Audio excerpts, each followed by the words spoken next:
Hello दोस्तों, historical story में आपका स्वागत है। दोस्तों, हम जानते हैं कि आपको कहानियां बहुत पसंद हैं, तो आइए आज हम बात करते हैं इस्लाम से पहले का अरब कैसा था या अब आधुनिक अरब कैसा है। तो दोस्तों, इस वीडियो में हम आपको सबसे हटके जानकारी देंगे जो आपको किसी ने नहीं दी होगी, तो वीडियो को स्किप मत करना और इस वीडियो को पूरा देखना। इस्लाम से पहले का अरब, अरबी अल अरब कब्ल अल इस्लाम, अल अरब कब्ल अल इस्लाम, अंग्रेजी प्री इस्लामिक अरेबिया। 630 ईस्वी के दशक में इस्लाम के उभरने से पहले के काल का अरबी प्रायद्वीप था। यदि इराक में केंद्रित मेसोपोटामिया की सभ्यताओं को छोड़ा जाए तो अरबी प्रायद्वीप में सबसे पहली मानवीय संस्कृति 2500 ईसा पूर्व के आसपास की अन्नार संस्कृति थी, जो उत्तरी संयुक्त अरब अमीरात और ओमान के इलाके में लगभग 500 सालों तक चली। इसके बाद यहाँ कई राज्य उभरे।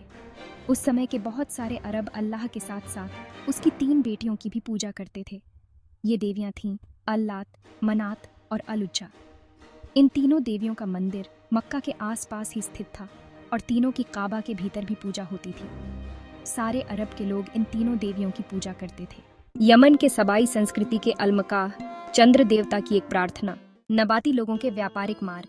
दक्षिणी अरब, विशेषकर यमन क्षेत्र में यह इस प्रकार थे: माइन राज्य 700 से 100 ईसा पूर्व, सबाई राज्य 900 ईसा पूर्व से 275 ईस्वी, हद्रामौत राज्य 800 ईसा पूर्व से 300 ईस्वी, असवान राज्य 800 ईसा पूर्व से 600 ईसा पूर्व, कतबान राज्य 400 ईसा पूर्व से 300 ईस्वी और हिम्यर राज्य 200 ईसा पूर्व से 525 ईस्वी। यमन पर अक्सूमी कब्जा 525 से 570 ईस्वी। एक हिम्यरी राजा यूसुफ धूनुवास अपना धर्म परिवर्तित करके यहूदी बन गया और अपने राज्य के ईसाई निवासियों पर अत्याचार करने लगा।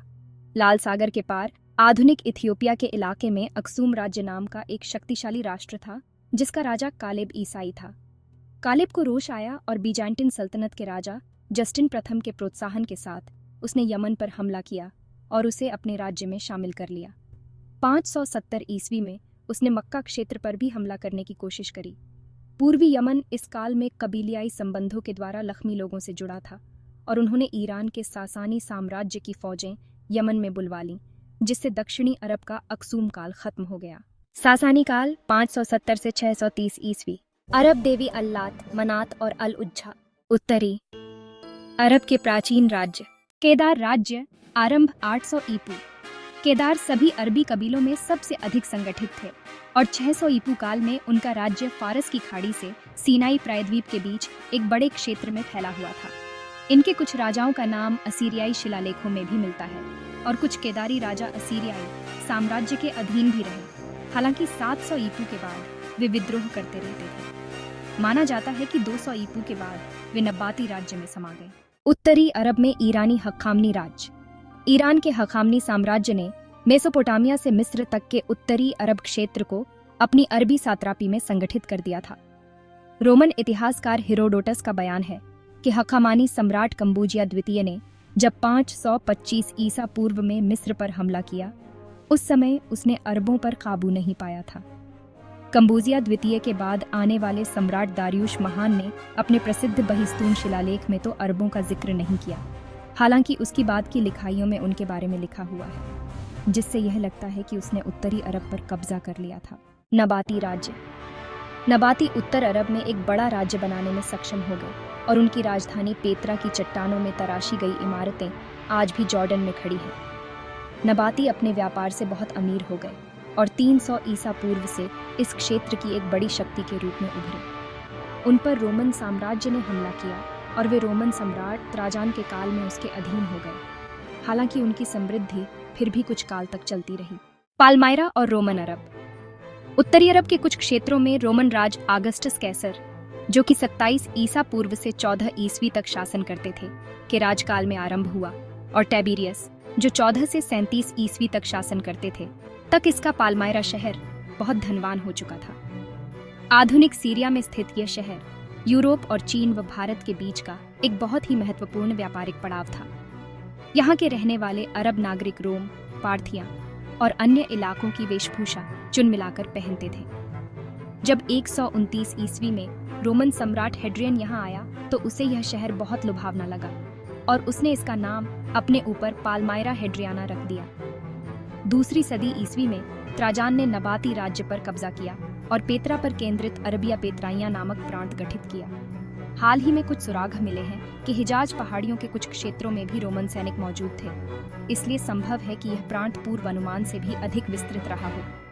रोम ने इस प्रांत की दक्षिण और पूर्व के रेगिस्तान से लगी सीमा का नाम लाइमीज अरबिकस रखा और इस सीमा पर स्थान स्थान पर संतरी बुर्ज बनवाए, जो यहाँ पर बसने वाले खानाबदोश सारासेनी नामक कबीलों पर नजर रखते थे। लाइमीज अरबिकस सरहद के इस पार रोम का अरबिया पेत्राइया प्रांत था और उस पार अरबिया मैग्ना अनियंत्रित इलाका था।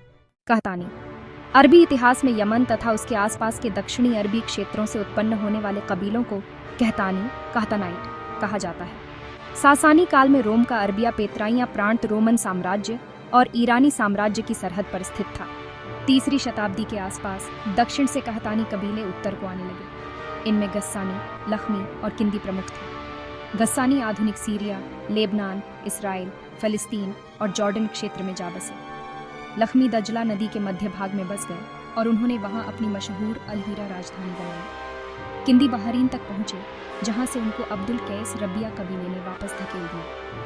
वहां वे हिम्मेर राज्य के मित्र पक्ष में आ गए और उनके अधीन उन्हें मध्य अरब में एक राज्य दिया गया, जिसे उन्होंने 525 ईस्वी में हिम्मेरियों के पतन तक चलाया। अरब लोग या अरबी लोग, अरबी अरब, अंग्रेजी अरब, एक मानव जातियों का समूह है जो मुख्य रूप से पश्चिमी एशिया और उत्तर अफ्रीका में रहते हैं। अरब लोग मुख्य रूप से अरबी भाषा और संस्कृति से जुड़े हुए हैं, हालांकि ऐतिहासिक रूप से अरब की परिभाषा में फेरबदल आया है। अरब संघ 28 करोड़। भाषाएं अरबी, आधुनिक दक्षिण अरबी, अरबी की किस्में।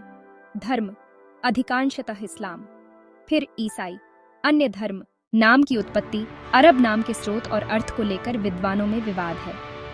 यह सबसे पहले 9वीं सदी ईसा पूर्व के एक अक्कादी भाषा के शिलालेख में मिला है, जिसमें असीरियाई साम्राज्य के सीरिया को करकर के युद्ध के बाद कब्जे कर लेने का वर्णन है। इसमें असीरिया के राजा शल्मानसेर तृतीय की फौजों द्वारा लूटी चीजों में गिंदबू अरब के 1000 ऊंट भी शामिल है। यह गिंदबू इस युद्ध में असीरियाई के विरुद्ध लड़ने वाले मित्र पक्ष में अरब गुट का सरदार था। अरब नाम की उत्पत्ति की सबसे लोकप्रिय कहानी यह है कि यह एक यारब नामक आदमी से आया है, जो अरबी भाषा बोलने वाला पहला व्यक्ति था। प्राचीन अरब बुद्धिजीवी अल-हमदानी की अलग राय थी। उनका कहना था कि क्योंकि अरब लोग मेसोपोटामिया से पश्चिम में बसते थे, इसलिए उनके लिए गरब शब्द इस्तेमाल होने लगा, जिसका अर्थ अरबी और अन्य स्थानीय भाषाओं में पश्चिम होता है। यही बिगड़कर अरब बन गया। एक अन्य प्राचीन अरब इतिहासकार अल-मसूदी का कहना था कि शुरू में ये नाम अराबाह वादी के निवासियों के लिए था, जो विस्तृत होकर पूरी जाति के लिए प्रयोग होने लगा। दुनिया की सबसे पुरानी भाषा संस्कृत और भारतीय इतिहास तथा वेदों के अनुसार, जो 4 युगों की प्रणाली के अनुसार अरबों वर्ष पुराने हैं। अरब शब्द का प्रयोग घोड़े के लिए किया जाता है और जिस स्थान पर घोड़े पाए जाते हैं उसे अरब घोड़ा स्थान कहते हैं।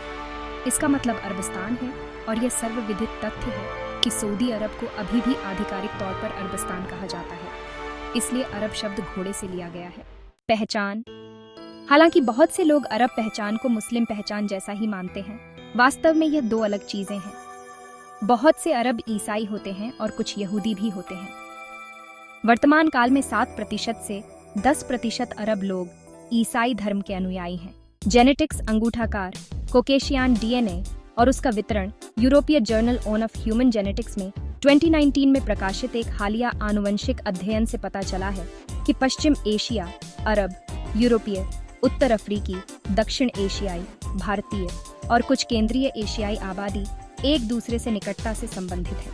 उन्हें उप सहारा अफ्रीकी या पूर्वी एशियाई आबादी से स्पष्ट रूप से अलग किया जा सकता है। Thank you for watching this video. मिलते हैं अगले वीडियो में किसी नए टॉपिक के साथ। और अगली वीडियो किस टॉपिक पर बनाएं, अपनी राय कमेंट में जरूर बताएं।